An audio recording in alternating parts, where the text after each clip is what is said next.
Dave, you use the term reset. What an important term to quickly recover your happiness, or at least your equilibrium when you get upset about something, or literally anything. Right. Tell our viewers what you mean by reset. We have so many events going on in our lives. There's bound to be some times when something doesn't go the way we want it to. It may be a very serious thing, such as a relative dying or something like that, which we've talked about, but it could also be a very small thing.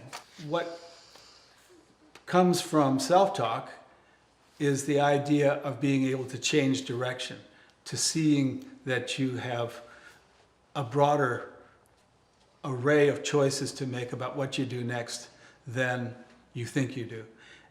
If a kayaker, a pro kayaker, is out going down one of those courses in the Olympics, it's amazing to watch those guys when they make a mistake and they flip over. They're back up, you don't even know that they went under. So you, wait a sec, didn't he go under for a second? They flip themselves back up so fast with that paddle and they're back on the course. That's because they did not let themselves get discouraged. What they did was they reset themselves and reset the course. Everything happened just automatically because they've practiced it so many times. We have that opportunity in our lives. We can figure out a way when we're doing our self-talk to have something go wrong and immediately flip our mental paddle and get ourselves back up and in line and performing the way we wanted to in the first place. That's the concept. None of this is very difficult. So it's just that we don't do it. Right, we don't do it, we take things for granted because we don't have faith in the outcome. Mm-hmm. We don't have faith in the fact that we can be successful by changing and tweaking certain things. As I was reading in your book last night, you were talking to Olivia in the book and with another bout of cancer, and this whole thing about reset is, oh darn, it's back again.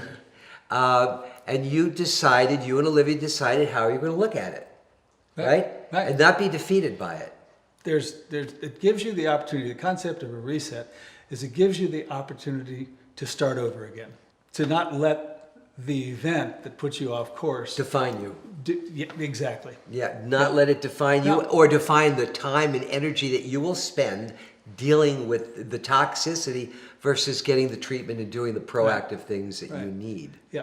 Wow. You're avoiding self-defeating. It doesn't get better than that. And along with that, because I want to get the linearity of your concepts here, what do you mean when you say, quote, look for the good in life? Because it goes right along with what we're talking about here. Yeah. Not taking that negative approach, not letting the negativity and things that physically may be out of your range of convenience to control. Look for the good in life. That goes back to that whatever is right. If you, patience throughout your life, not patience waiting for the bus, but patience that's almost inconceivable for most of us in this high-tech world that we're in now. Right. We have to be able to be patient through a longer period of time than we're used to. Correct. Very few people play checkers now. I know. Very few people. Think of the number of people you know in your experience and how many of them play chess or checkers or some strategic game as a part of the things that they do with themselves. Yeah, I know. My wife and I play cards at night, and we're like kids. We just have so much fun. But that causes you to think not just the next step. That causes you to think 1, 2, 3 moves ahead. Absolutely. And what that is, that's an amazing impact when you do that. That's what the author is asking us to do. He's saying, I don't want you to have just a patience for the next half hour, the next hour, the next day.